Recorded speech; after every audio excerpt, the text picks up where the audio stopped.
Felipe, Láslo aqui da Flamengo TV.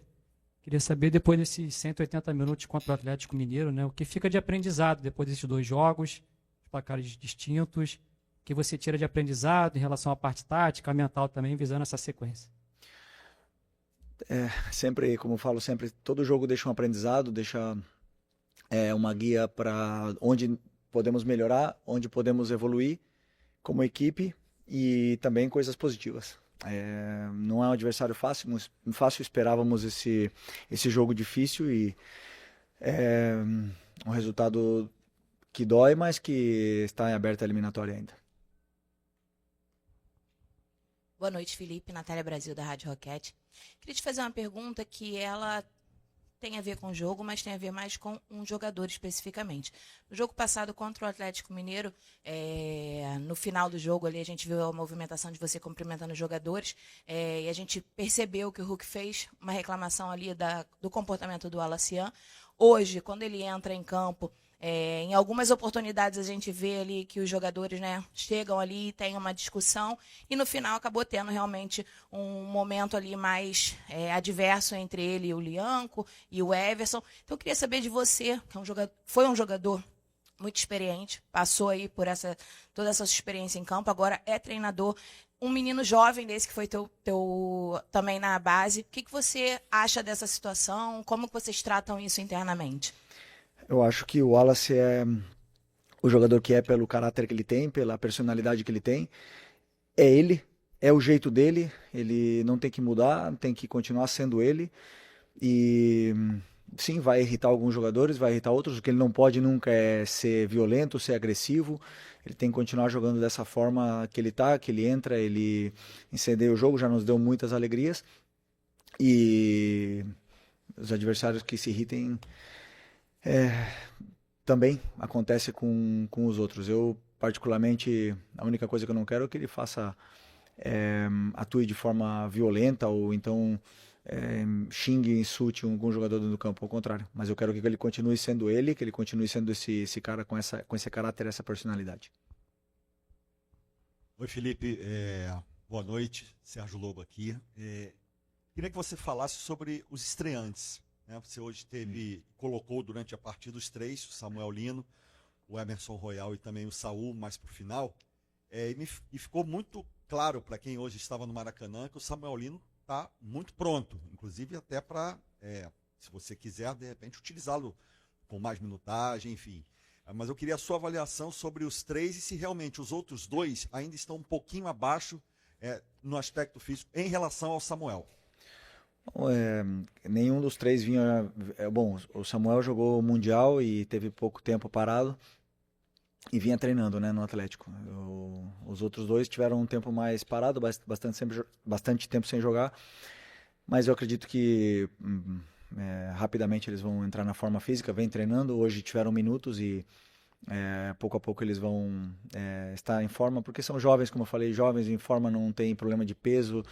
E é questão de treinos e minutos de jogo.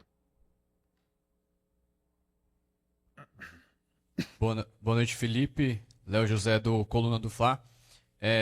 Continuando na questão aqui dos estreantes, mas puxando especificamente para o Samuel Lino, ele chega para uma posição que já tem Everton Cebolinha e também o Bruno Henrique. São dois jogadores que já estão há um tempo a mais no Flamengo, tem aquela questão de hierarquia, mas eu queria entender como que a comissão técnica, você especificamente, como que vocês entendem essa colocação do Samuel Lino meio que atropelando a fila do Everton Cebolinha e do Bruno Henrique? Ele chega de fato hoje para ser o titular do Flamengo? E o Michael? O Michael também. Não, então, para mim não existe ninguém com a camisa de titular, não existe ninguém com a vaga no time sem demonstrar no campo e sem trabalho, né? Mas a gente sabe da qualidade do Samuel, da hierarquia que ele tem, do diferencial que ele é quando ele pega a bola, e é justamente o jogador que precisávamos para essa posição, um jogador desequilibrante e determinante na área do adversário. Então, depois eu sempre falo, o campo fala e vai jogar o melhor. Boa noite, Felipe. Bruna Medeiros, do Disfla. Hoje o time apresentou muita dificuldade de criação antes dos estreantes entrarem, né, principalmente do Samuel Lino. Qual a sua avaliação dessa dificuldade? Faltou um meia, talvez ali, mais de criação, mais característico. O que você avalia aí dessa dificuldade hoje? Obrigado. Bom, primeiro que jogos contra o time do Cuca nunca são fáceis, né? São sempre jogos assim, muito pelos encaixes individuais, pelas perseguições e porque muitas das vezes os jogadores não conseguem e acabam forçando o jogo e gerando esses contra-ataques, esse jogo de ida e volta que não nos interessa. E no primeiro tempo foi assim, não conseguimos encontrar tantas vantagens, né, no nosso plano de jogo, na qual eu coloco a minha parte de culpa. Mas mesmo assim, criamos chance de gol no primeiro tempo. Tivemos um lançamento aí do Léo pro Pedro, que ele quase domina. Tivemos chute do Plata, algumas entradas na área com o Luiz Araújo, chute do Everton Araújo também na trave. Tivemos algumas possibilidades de gol.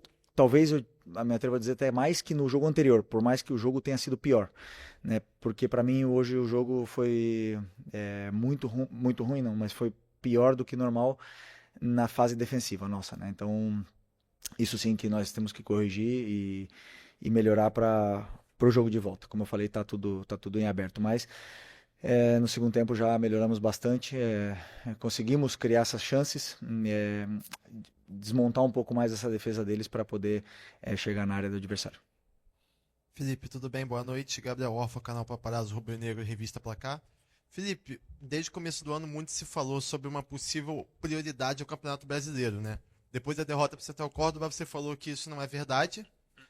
E eu queria saber como é que você enxerga agora a situação desse jogo de volta na Copa do Brasil, porque o Flamengo está na liderança do Brasileiro, brigando na parte de cima da tabela. Tem agora um jogo difícil contra o Ceará, uma viagem longa, talvez muito desgastante. Depois vai para Minas para a Copa do Brasil. Como é que você enxerga esse jogo? Se você pretende ir com força máxima tanto contra o Ceará quanto contra o Galo.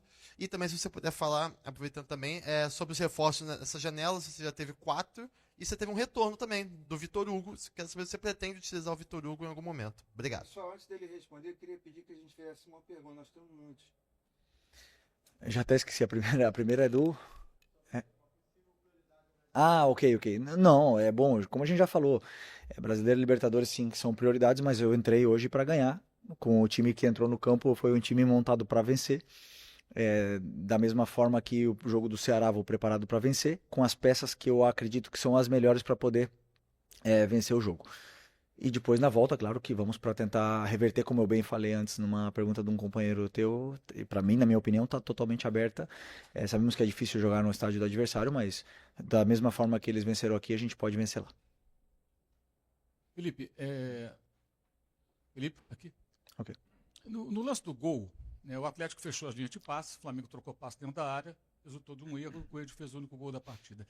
Qual a sua recomendação para os jogadores da defesa, zagueiros, goleiro, quem mais participar da saída de bola, em situações como essa, em que não é possível arriscar um passe ali, ou é muito perigoso, como foi, e o que saiu errado nessa jogada? Bom, eu não vi ela toda ainda, mas eu sei como é que o Atlético pressionava e sei como é que eram as soluções, né? Então, essa nossa saída de bola, ela nos deu tanto sucesso até agora, a gente saiu jogando de várias formas diferentes, contra várias pressões diferentes, e hoje aconteceu o primeiro erro, talvez, de saída de bola, que tenha acontecido o gol, na qual eu peço para os meus jogadores fazer isso, eu peço para eles saírem jogando, e eu sei do risco que existe, e algum dia iria acontecer, foi hoje, infelizmente. Então, a única coisa que eu quero é que eles não parem de tentar de sair jogando, porque eu acredito que no futebol dessa forma, essa é a minha ideia, e eles assumiram e entenderam bem o que eu quero e o que eu espero, né? Nessa saída da pressão, eu acredito que foi um passe onde o Léo não contava com que tinha um jogador esperando, não sei se era o Coelho, né, que antecipou, e um passe atravessado na frente da área, e acabou que perdemos a bola e tomamos o gol. Mas, como eu falei, responsabilidade minha, porque é uma saída de bola que eu treino e eu peço para eles fazerem, e às vezes o risco está aí. Felipe aqui, Thiago Lima do GE, boa noite. Felipe, eu queria te perguntar em relação ao Luiz Araújo, que a gente viu hoje é um jogador que não foi bem na minha avaliação, e ele estava na esquerda, você encaixou o Matheus Gonçalves na direita, né, para ele poder jogar ali, e você puxou o Luiz para a esquerda. A gente já viu você fazer isso outras vezes, Eu queria saber como é que você enxerga o Luiz Araújo na esquerda. Você acha que ele consegue render ali o que ele rende na direita? Obrigado. Não, acredito que o melhor lugar dele seja, né, na direita, né? Mas hoje eu queria deixar o Matheus Gonçalves ali pelo drible que ele tem. Ele é um jogador de 1 contra 1, com esses encaixes, essa marcação individual, ele é capaz de tirar o jogador de cima. E sempre pensando em que o Luiz Araújo é letal e um finalizador nato para quando a bola chegasse dentro da área para ele pudesse fazer os gols, do mesmo jeito que ele jogou outros jogos e fez gols e deu assistências do lado esquerdo, né? Sei que o jogo em si dele não é beneficiado com ele jogando na esquerda, mas a fase de finalização dele ali, eu acredito que sim. Mas como um jogador que se sacrifica pela equipe, fez com toda a naturalidade, tentou. Como você falou, não foi um bom jogo, nem dele, nem da equipe. Mas isso é normal e com certeza eu penso nele mais no lado direito. Felipe, aqui à sua direita, Gustavo. Jogadores que acabaram sendo poupados hoje, foram poupados pelos números da fisiologia, da preparação física, ou foram em virtude de ser a Copa do Brasil? Não, foi um planejamento onde eu decido os jogadores, né? E nenhum deles, nem o Arrascaeta, nem o Jorginho tinham sido vetados, mas eu acredito que pela sequência que eles estão tendo, também pelos dados, né? Mas pela sequência que eles estão tendo, não seria prudente colocá-los hoje e depois domingo também, então decidi por outras opções, também que encaixavam com o plano de jogo que eu tinha pensado. No caso, o Matheus Gonçalves, no caso, o Luiz Araújo, pensando no que poderia ser a partida e também nas trocas. Então, no outro jogo, o Arrascaeta, que teve em campo, não foi beneficiado por esse plano, então optei por outras trocas hoje e optei por descansar ele para ele poder ter treinos aquisitivos e chegar bem no final de semana e na semana que vem. Felipe, boa noite. Pablo Rua aqui do canal Voz do Ninho. Na semana passada elogiamos a bola parada do Flamengo, que o Flamengo tinha feito 3 gols, dos últimos 4 gols foram 3 de bola parada. Agora, se tornou algum motivo também de preocupação, porque a bola está entrando um pouco com ela no chão de forma central também, ou isso você está vendo com normalidade? Qual é a preocupação? Desculpa, não... Se você tem alguma certa preocupação, porque a bola também não está entrando com ela jogada no chão, né? Só bola aérea praticamente. Não entrou. Hoje tivemos muita chance de gol, na minha opinião. Na minha opinião, não. Na verdade, tivemos chances de gol muito mais do que no último jogo. Tivemos bolas na trave, tivemos a chance do Lino, tivemos chances de fazer gol, tivemos gol impedido. A criação, ela muito é bloqueada pela qualidade defensiva do adversário. E como eu falei para vocês podem olhar nas estatísticas aí quantas vezes os times do Cuca são goleados, né? É difícil de entrar na defesa dele porque é um time que defende bem, porque o modelo de jogo passa muito por essa fase defensiva. Então são times que te geram dificuldades na criação. Vão existir outros jogos que não vão ser assim, vão ter jogos que sim. Então eu acredito que o time eles estão com as soluções e depois, claro, vão ter dias que vão estar menos finos, como o caso de hoje. Aqui, Felipe, boa noite. Felipe, o gol do Atlético, ele sai numa jogada que eu acredito que seja uma das que você mais ensaia, pelo menos nos treinos que a gente teve acesso. A gente sempre via ali essa jogada de saída, tocando por baixo e tal, e acabou saindo o gol do Atlético hoje nessa situação. O Flamengo perdeu o jogo e vai para Minas Gerais com uma situação delicada, porque agora o Atlético tem pelo menos a vantagem do empate. Queria saber como é que foi a conversa sua com os jogadores depois do jogo, para não deixar essa peteca cair, para eles continuarem acreditando e para acreditar numa possível virada no jogo da próxima semana, já que no retrospecto, em 2022, o Flamengo perde o primeiro jogo para o Atlético, depois vira aqui no Maracanã. No ano passado, o Flamengo vence dentro da Arena do Galo e é campeão da Copa do Brasil. Queria saber se você já teve essa conversa com os jogadores e como é que foi, já visando uma possível virada na semana que vem. Obrigado. Não, depois do jogo, claro, com a cabeça quente ali, não tem conversa, mas é muito claro, faz parte do futebol a derrota, né? Não foi a primeira do ano, né? E não sei, mas provavelmente não vai ser a última. Então, a derrota ela faz parte. E eu sempre gosto de mostrar para eles o porquê perdemos, o porquê jogamos mal, ou não jogamos tão bem, e por que ganhamos e por que jogamos bem, ou ao contrário, porque às vezes se ganha, mas não joga bem, né? Então, eu gosto de ser muito realista com o que está acontecendo. Amanhã temos pouco tempo até o jogo do Ceará, mas amanhã vou simplesmente analisar, rever todo o jogo novamente e passar para eles o que aconteceu no jogo para que esses erros sejam corrigidos. Mas a derrota, o resultado negativo, ele faz parte do futebol e claro que os jogadores estão com muita dor ainda dessa derrota, eu também, o que mais, mas sei que faz parte dessa nossa profissão e levantar a cabeça o mais rápido possível para poder vencer final de semana. Boa noite, Felipe, aqui, Sidão Marinho da Litoral News.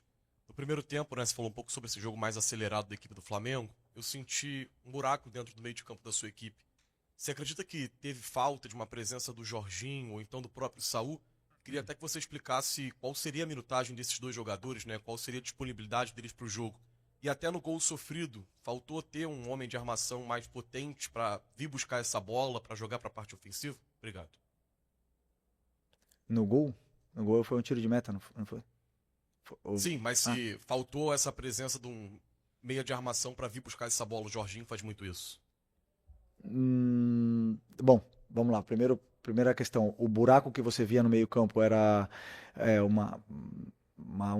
fazia parte do nosso plano de jogo. Os dois volantes estavam posicionados, mesmo se o Jorginho estivesse no campo, estaria posicionado no mesmo lugar dos outros jogadores, tanto do Alan como do Everton Araújo. E esse buraco existia para gerar esse espaço para a gente depois buscar essa bola, né? Então fazia parte do nosso plano de jogo. E por vezes saiu certo, a bola entrou por dentro, porque é um time que permite jogar por dentro. Ele bloqueia essa marcação individual, bloqueia teus jogadores e depende muito da qualidade individual, de ele tirar o jogador de cima, de vencer duelos e evitar passes verticais. E hoje tivemos muitas vezes esses passes verticais que nos geraram esses contra-ataques, esse ida e volta. E repito, sobre o Jorginho no gol do Atlético Mineiro, ele estaria posicionado no mesmo lugar do Everton Araújo e do Alan. O gol foi um erro de passe, onde o Léo Ortiz estava, acho que, livre. Mas acontece, como eu falei, acontece. Cada jogo a gente prepara um tiro de meta, um plano de jogo em função do plano de jogo que a gente tenha. E às vezes são diferentes, às vezes tem um meio armador, às vezes não. Vocês podem analisar também.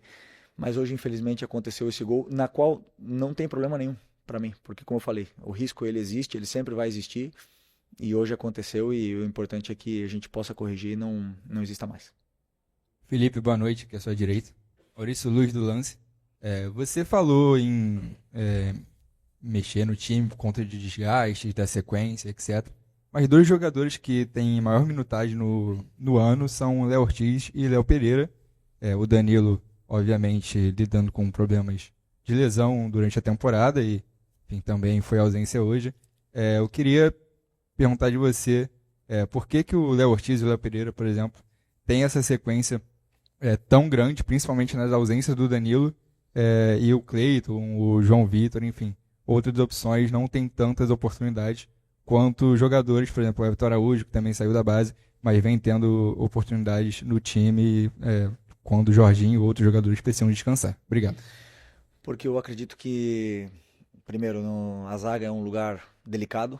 Não gosto de mexer na última linha, não gosto de fazer trocas da última linha, como hoje eu fiz, né? Tanto Vinha como Varela. Não gosto de fazer trocas ali.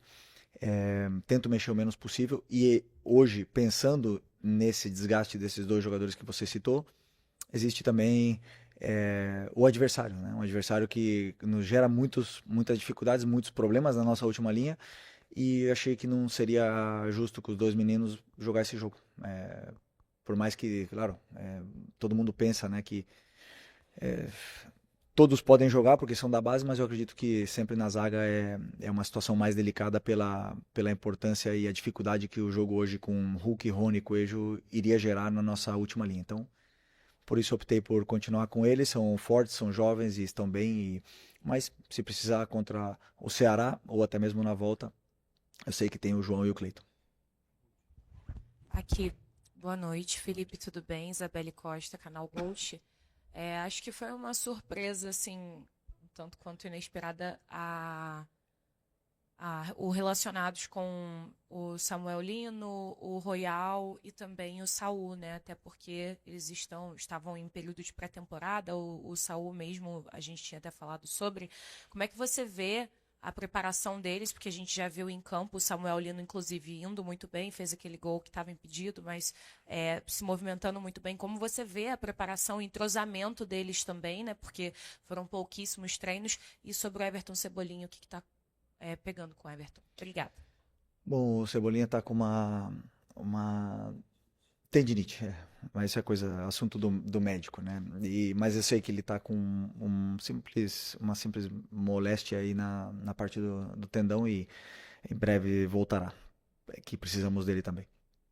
E sobre os reforços, eles já tiveram conteúdo, já tiveram os vídeos necessários para entender como a gente joga. É da mesma forma que eles jogavam nos clubes deles. Então não tem nenhuma novidade para eles e eu vi eles treinarem. A gente recebeu também os dados físicos deles e achamos que não teria risco colocá-los nesse jogo. Então, com tantos desfalques que temos, eu optei por trazê-los nessa relação.